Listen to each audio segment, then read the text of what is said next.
जय श्री घोर रूपी अवतारी शनि मंत्र भगवान की प्रिय भक्तों, यह घोर रूपी अवतार शनि भगवान जी का मंत्र है, जो कि आप अगर सुन लेते हैं तो वह आपकी हर इच्छा पूरी हो जाएगी, जो आज तक कभी पूरी नहीं हो पाई है। यह मंत्र आज शनिवार और चतुर्दशी का महासौभाग्य का दिन है। अगर आप इस मंत्र का श्रवण करने जा रहे हैं तो आपका भाग्य पलटने वाला है, आपकी किस्मत चमकने होने वाली है।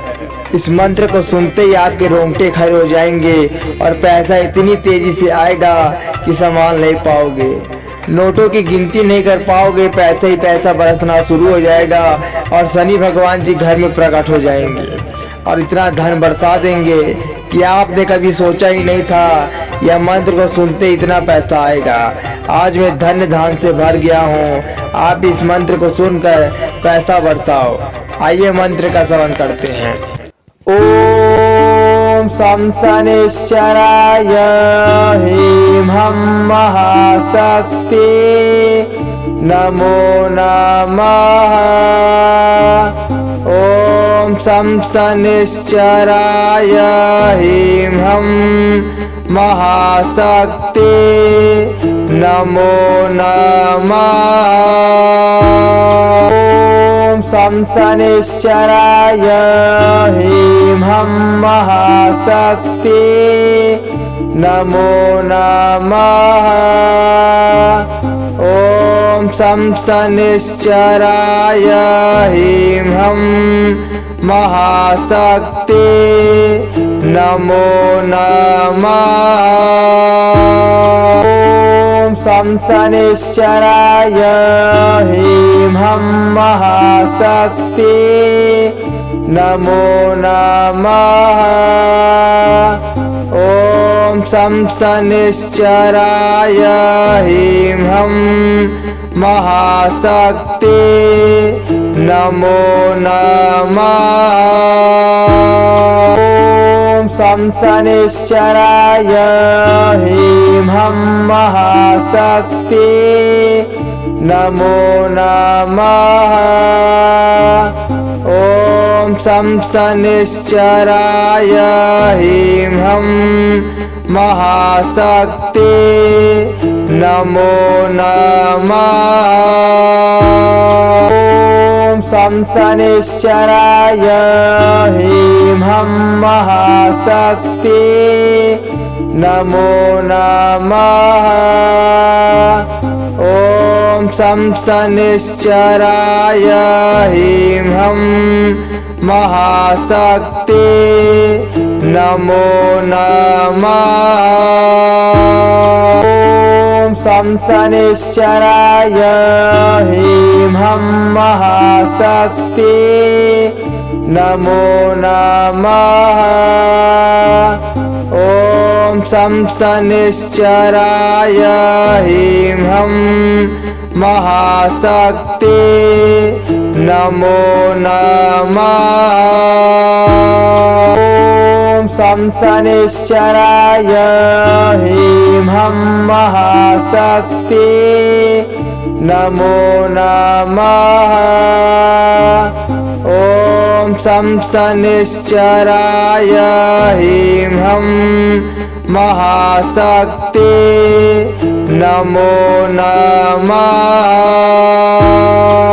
ओम सं शनिश्चराय ह्रीं हं महाशक्ति नमो नमः। ओम सं शनिश्चराय ह्रीं हं महाशक्ति नमो नमः। ओम सं शनिश्चराय ह्रीं हं महाशक्ति नमो नमः। ओम सं शनिश्चराय ह्रीं हं महाशक्ति नमो नमः। ओम सं शनिश्चराय ह्रीं हं महाशक्ति नमो नमः। ॐ शं शनिश्चराय ह्रीं ह्रं महाशक्ते नमो नमः। ॐ शं शनिश्चराय ह्रीं ह्रं महाशक्ते नमो नमः। ॐ शं शनिश्चराय ह्रीं ह्रं महाशक्ते नमो नमः। ॐ शं शनिश्चराय ह्रीं ह्रं महाशक्ते नमो नमः। ॐ शं शनिश्चराय ह्रीं ह्रं महाशक्ते नमो नमः। ॐ शं शनिश्चराय ह्रीं ह्रं महाशक्ते नमो नमः। ॐ शं शनिश्चराय ह्रीं ह्रं महाशक्ते नमो नमः। ॐ शं शनिश्चराय ह्रीं ह्रं महाशक्ते नमो नमः। ॐ शं शनिश्चराय ह्रीं ह्रं महाशक्ते नमो नमः। ॐ शं शनिश्चराय ह्रीं ह्रं महाशक्ते नमो नमः। ॐ शं शनिश्चराय ह्रीं ह्रं महाशक्ते नमो नमः। ॐ शं शनिश्चराय ह्रीं ह्रं महाशक्ते नमो नमः।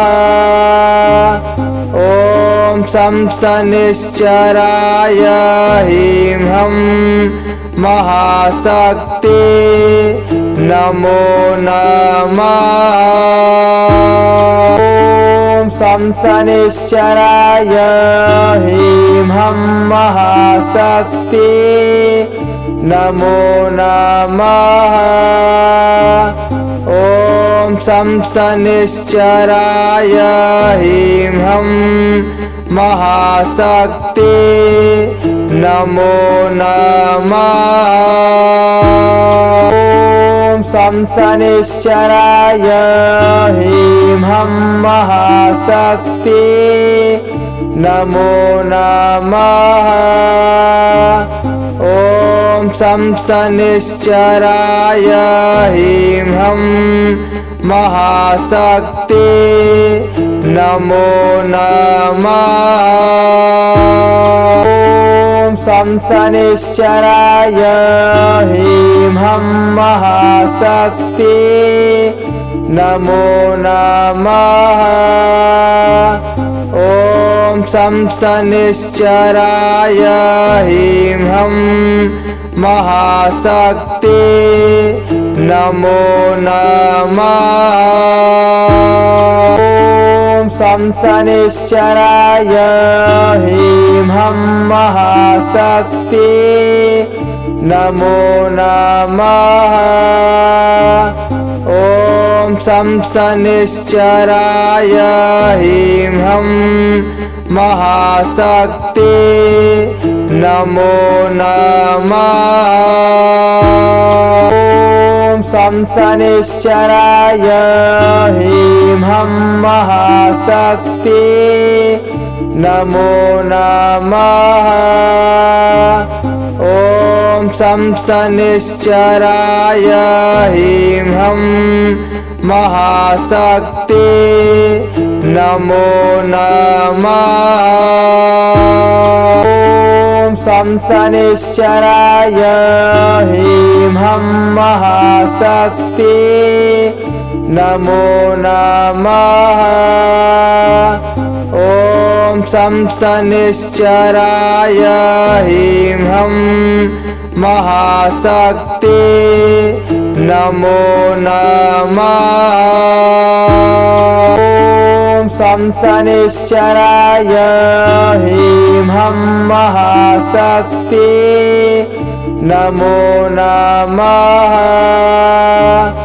ॐ शं शनिश्चराय ह्रीं हं महाशक्ते नमो नमः। ॐ शं शनिश्चराय ह्रीं हं महाशक्ते नमो नमः। ॐ शं शनिश्चराय ह्रीं हं महाशक्ते नमो नमः। ॐ शं शनिश्चराय ह्रीं हं महाशक्ते नमो नमः। ॐ शं शनिश्चराय ह्रीं हं महाशक्ते नमो नमः। ॐ शं शनिश्चराय ह्रीं हं महाशक्ते नमो नमः। ॐ शं शनिश्चराय ह्रीं हं महाशक्ते नमो नमः। ॐ शं शनिश्चराय ह्रीं हं महाशक्ते नमो नमः। ॐ शं शनिश्चराय ह्रीं हं महाशक्ते नमो नमः। ॐ शं शनिश्चराय ह्रीं हं महाशक्ते नमो नमः। ॐ शं शनिश्चराय ह्रीं हं महाशक्ते नमो नमः। ॐ शं शनिश्चराय ह्रीं हं महाशक्ते नमो नमः। ॐ शं शनिश्चराय ह्रीं हं महाशक्ते नमो नमः। ॐ शं शनिश्चराय ह्रीं हं महाशक्ते नमो नमः। ॐ शं शनिश्चराय ह्रीं हं महाशक्ते नमो नमः। ॐ शं शनिश्चराय ह्रीं हं महाशक्ते नमो नमः। ॐ शं शनिश्चराय ह्रीं हं महाशक्ते नमो नमः। ॐ शं शनिश्चराय ह्रीं हं महाशक्ते नमो नमः। ॐ शं शनिश्चराय ह्रीं हं महाशक्ते नमो नमः। ॐ शं शनिश्चराय ह्रीं हं महाशक्ते नमो नमः। ॐ शं शनिश्चराय ह्रीं हं महाशक्ते नमो नमः। ॐ शं शनिश्चराय ह्रीं हं महाशक्ते नमो नमः। ॐ शं शनिश्चराय ह्रीं हं महाशक्ते नमो नमः। ॐ शं शनिश्चराय ह्रीं हं महाशक्ते नमो नमः।